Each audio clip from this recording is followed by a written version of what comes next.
Missing Link. It was half human, half ape. That program on television, because it had bald. It looked like you, which doesn't mean it's half. It might have been that one. What happened is it was in the zoo and stuff, and it was getting a bit lonely because like it was sharing its sort of time with, say, an elephant and a giraffe and it doesn't happen. And they didn't really. No, wait. They do not. Let me just tell you. They do not put chimpanzees in. No, but it's not true. Why would you share his time with an elephant and a giraffe? Gervais, it was some kind of flat share. They put an advert in the student union. Yeah, we've got 2 rooms to let. African mammal wanted. Not specific. A mammoth and what I'm saying is there was other elephants for elephants to knock about with than that. The monkey, it was the only one there. So what happened is the zookeeper felt a bit sorry for him. Right. He was like, oh look, he's looking all fed up and that. Yeah. And like you said, I think he went a bit bald because he was bored and that. So he started to sort of get pally with him. So at lunchtime, when the zookeeper was sat on the wall having his like ham butties or whatever, he'd sort of go, all right. And it used to come over closer and closer, right? Yeah. Anyway, within a month, he was sat on the wall having his lunch with him, right? And was what wall? Just a little wall in the zoo. So they let the monkey out. The monkey could come and go. He had his own door key. Just near where the monkey is, it used to just pop over. These blinking latchkey monkeys. I know. Yeah, he was 21. Yeah, go on. Sit there having his butty and that with the monkey and stuff. Yeah. And anyway, as time went on, because the zoo they are now, so it was only it was him on his own really. So he found like the monkey was the closest thing. Absolute rubbish. To go around with one This zookeeper. is a true thing. I mean, this is what I'm saying. The height of popularity for zoo surely was in the Victorian era. So exactly. You're sort of picking up on little things that aren't important. It doesn't matter. Yeah. But anyway, so he sat there, and as time goes on, he's sort of sat with him most of the day. Monkey's walking around with him, helping feed the other animals and that. No.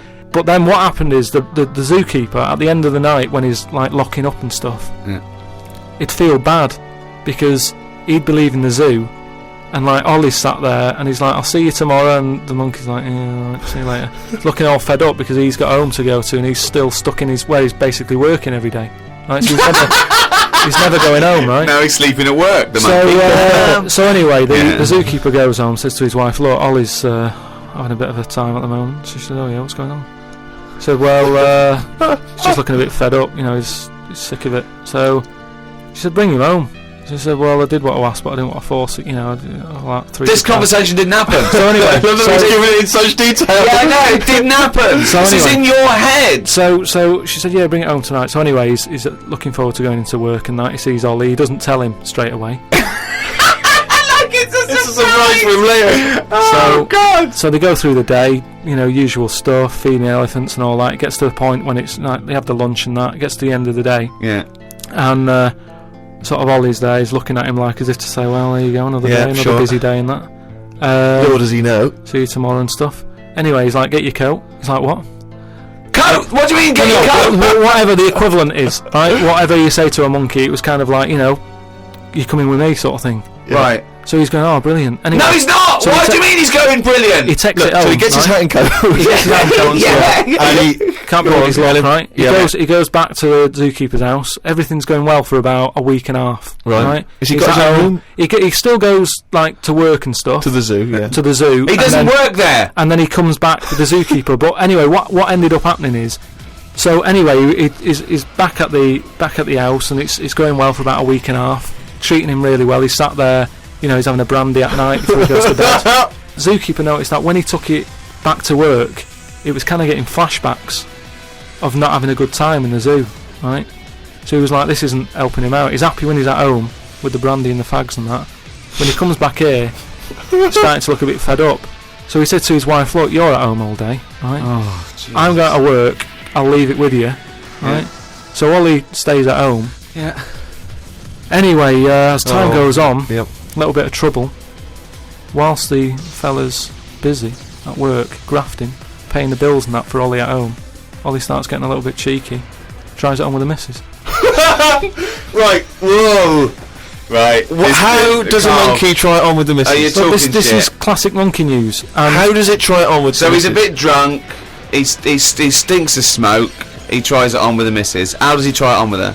I don't know all the detail on. You don't know any of the details. I don't know the detail on that bit. You don't know any of the details. No, I don't know the details on that bit. You don't know any of the details. So what happened? So while the zookeeper's away, the monkey did play. What happened? Did the zookeeper's wife reciprocate these affections? Just a little bit of little bit of fun, I suppose. She probably went along with that first. She's cooking at home, getting the tea ready. That's walking past, pinching her arse or whatever. And do you know what I mean? It starts off just like it does, with humans. Starts off as a bit of fun. Before you know it, split up in the end anyway. The zookeeper and I think the monkey stayed with the woman. It's all there. It's honestly, all on email, mate. Your imagination. Well, you should write stories. You should write. Get people to look it up. Just put in monkey, chimp, Ollie, and it's all there. The Ricky Gervais Show on Guardian Unlimited. Happy New Year, particularly to those great guys at Positive Internet for hosting this podcast. Dynamite. The world's #1 podcast, thanks to the guys at Positive Internet. So, check out rickygervais.com to check out Carl's head. Go and buy extras and flannels. Check it out on flanimals.com. Oh, come on, this is shameless. Extras still available. Fridge freezer for sale, £400 or nearest offer. Steve Merchant wishing you a happy new year. I'm sure Carl Pilkington wants to reciprocate that. Yeah. And do you know what I want to wish them? I want to wish them a fantastic new year. Nova night. I could eat a Nova night. Nova night. Nova night. Nova night. I could eat a Nova night. Nova night. Nova night. Nova night. I could eat a Nova night. Nova night. Nova night. Nova night. I could eat a Nova night. Nova night. Nova night. Nova night. I could eat a Nova night. Nova night. Nova night. Nova night. I could eat a Nova night. Nova night. Nova night. Nova night. I could eat a Nova night. Nova night. Nova night. Nova night. I could eat a Nova night. Nova night. Nova night. Nova night. I could eat a Nova night. I could eat a Nova night. I could eat a Nova night. I could eat a Nova night. I could eat a Nova night. I could eat a Nova night. I could eat a Nova night. Nova night. I could eat a Nova night. Nova night. I could eat a Nova night. Nova night. I could eat a Nova night. Nova night. I could eat a Nova night. Right, you're talking shit. Explain yourself. The Ricky Gervais Show on Guardian Unlimited. Welcome to the 6th podcast in a series of 12.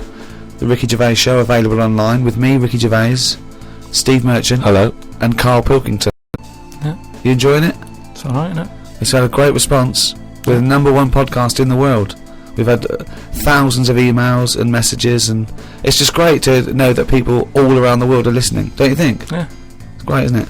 I should just point out, Rick, that we've had a few emails, including one from Mark Pavlidis, that says that some of the people listening on the enhanced podcast, so, these fancy people, super rich people who can afford that one, apparently sometimes if they try to pause the show halfway through, it sort of freezes, and they've got a problem restarting it. And he's saying that apparently you should just hold down menu and select, and that'll reboot it. So I don't know if you have had that problem. Hold on. Who's pausing this show halfway through? I don't understand it. I can't believe it. This is like a book that you can't put down. What have they got that is better to do with their time? What can be better than listening to Carl's drivel and his stupid theories? Unbelievable. We've got a little email straight away, Carl, from Nikki in Beverly Hills, California. She says, Carl, you rock. I hate it when Ricky and Steve ridicule you. I checked out your picture on rickygervais.com.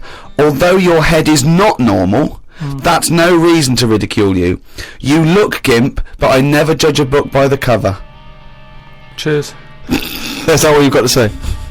Well, it's only because I've got no hair, though, isn't it? That's why it gives that effect. No, it's perfectly round your head. It's perfectly spherical head. Your face is slightly too big for it. It almost goes over the sides.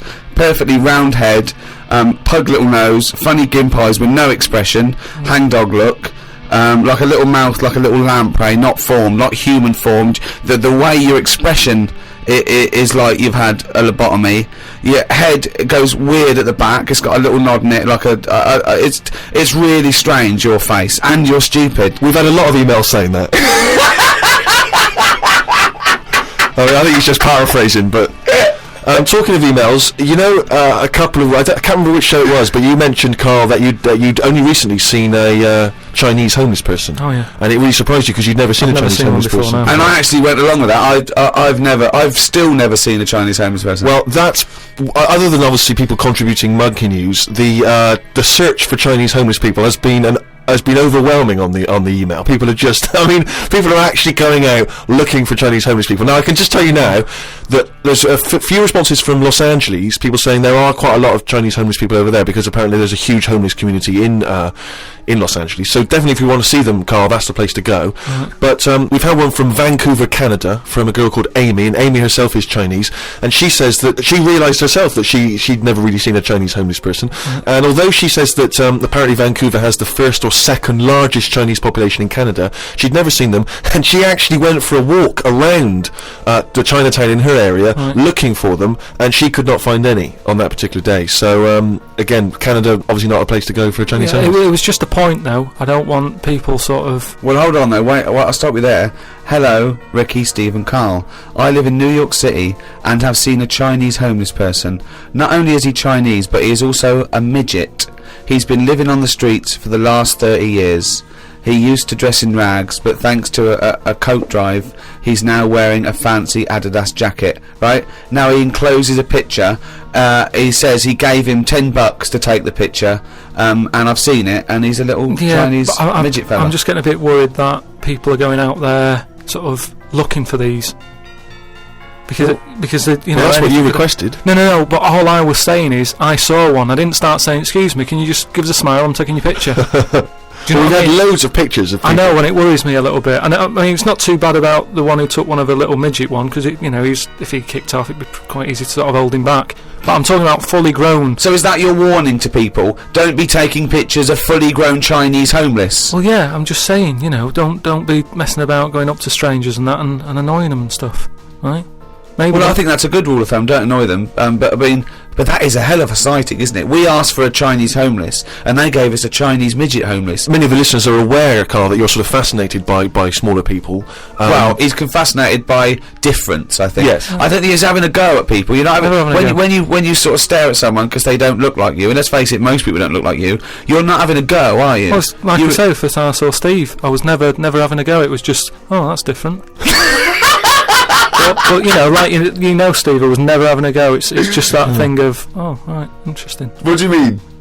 No, just I've said before about when I saw Steve and what have you. Now I've got used to it, and Steve got used to it. You know my feeling with this. I don't really know where he's coming from. But Steve knows I'm not having a go either. Yeah. Carl used to carry around a book that was called the Top 50 Freaks of All Time. Well, it's interesting you should mention that, because we actually had an email from Richie who says that he's been a fan of ours for many years and he's listened to lots of the radio shows we've done in the past and things, and he says of all the people you've discussed, Carl, in the past, including some of the people from your odd magazines, who would you most like to spend the day with of all those people that you've encountered? Favourite of all? Well, certainly who you would want to spend time with, who you feel would be the most fascinating, the most interesting. Let's just recap on. Well, there's Pillow Man, the bloke with no arms, no legs that can roll a cigarette with his mouth. Yeah. No, not impressed with him. That's not sufficient. What about the three-legged juggler? So hang on, let's just recap for new listeners. This was a man with 3 legs. 3 legs, right? And it said his job, he became a juggler. Okay. Not using the gift that he'd been given. What you suggest? Anything, running, swimmer. Just. Yeah. But yeah, what are the others? What are the other ones? There was a picture of a gentleman who was fascinated by him. He used to play the piano. Oh, he's got a tiny head, doesn't he? Yeah, that's that. That's the one who he sort of ages fast. Right. So like every other week he was having a birthday and stuff. And yeah, that was weird. He's not having a birthday every other week. His body's just aged, so it has the appearance. His biology is sort of like he's 70, but he's only like 15. They don't have a birthday every week. You idiot. But yeah, I don't know about knocking about with one a long time though. That's Only for a day. yeah. Suppose it depends what I'm up to. Because if we're going out and about, the pillow man would just be a bit of a drag. Whereas If you're going for a walk across, the three-legged guy, ideal. So yeah. The Ricky Gervais Show on Guardian Unlimited. Lots and lots of people emailing just with questions for Carl. People just want to get his opinion on stuff. So if you have questions for Carl, keep them coming in. podcast@rickygervais.com. We can't really reply to your emails, but we do read them, so we really appreciate them coming in. Just a couple of quick ones for you, Carl. Wendy says, if Carl had to eat the same dinner every day for the rest of his life, what would he eat? She mentioned this because she was having Christmas dinner and it was a big, she loves Christmas dinner. It's the trouble with Christmas dinner. I mean, the roast dinner is the king of dinners, and the Christmas dinner is the king of roast dinners. Yes. But you can't have one every day. No, it's absurd. But it's brilliant. We have 3 meats in our house. It's unbelievable. The amount of meats is just amazing. It's just a plate of meat. It's just meat with one Brussels sprout, one token Brussels sprout, and the gravy. Oh. You see, it depends, doesn't it? I mainly eat just so I keep going. I'm not that bothered about, because I don't really taste it anyway. I just shove it down. You're like a horse. But at what point did it become important that things were sort of seasoned or garnished to go with it and stuff? At the end of the day, we're all eating, aren't we? So you can move about and that, and you've got energy. Well, we need to know what we're tasting, don't we? Because we need to have certain things. We need sugar, we need salt. So we need to know what they taste like to know we're getting them. No, your body now we've craves got them. chefs, so leave that up to them to make sure we're getting I thought enough you were salt. talking about an evolutionary standpoint and how it evolved. Not there was a little chef. That's likely. No, but leave it for them to make sure we're getting safe food. I mean, to be honest, it annoys me the way people worry about food now and how there's so much to choose from. I think it's got out of hand.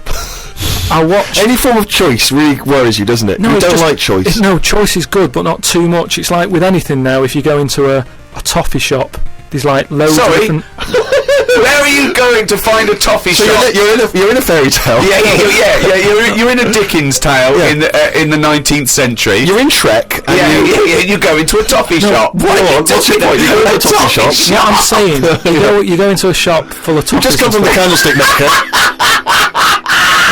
You go in there and there's just too much choice. It's like what, and I can stand there up to like 4 minutes, sort of going up to 4 minutes. So specific. 4 minutes. So he's in a toffee shop in a top hat. Well, he's only got 4 minutes because he's got to get down to the pea green boat. So he's taking off. No, good morrow. Forget the toffees. Can I have some of your finest Oxfordshire toffees? So you prefer it was just one selection of toffee? That's all they've got. Well, maybe 2. What I'm saying is, right, there's now too much choice. Whenever you get a menu in a restaurant, it's not like you don't just go, oh right, what is the? Yeah, I'll have that. There's too much. It's like a book now, isn't it? And you look at it all, and then you've got to that point now that people are even taking a risk when they're eating. What do you mean? In Japan or China or something, they're eating that fish that if it's not cooked right, it can kill you. Right? Yeah. Not worth the risk when there's so many other fish. Yeah, I agree. Why mackerel? Have a bit of cod or whatever. Yes, as soon as there's a risk, take it off. I agree. I totally agree. Not worth it. We've got a fish that might or might not kill you. Well, is there anything that definitely won't kill you? Yeah, but a chicken won't kill you. I'll play safe then. I'll have that. I love the chicken. That's what I'm saying. The Ricky Gervais Show on Guardian Unlimited. But anyway, we were talking about sayings and that. Right? Stitching time saves 9. Don't. I'm never going to use that. I don't think anyway. Okay. Suzanne. You're never going to understand it fully, are you? Suzanne repairs me stuff anyway. It doesn't really matter. But what about the one? About the one in greenhouses and that? People who live in glass houses shouldn't throw stones. Yeah. What is that? Does that confuse you? You've never understood that one? No, that's a lot clearer, isn't it? It's sort of saying, don't be chucking stuff about. if you're surrounded by glass and what have you. Yeah, but don't forget, it's an analogy, it's a metaphor, it's not to be taken literally. It's not really just talking to people who live in glass houses. It's saying... Hang on, sorry, before you say that, Rick, I'm intrigued to know if he's fully got to grips with this. Just Okay. give us your explanation again of what you'd take that to mean. Well, just don't be chucking stuff about. so, well, if that was it, they just say that. No, but that saying's been around a lot longer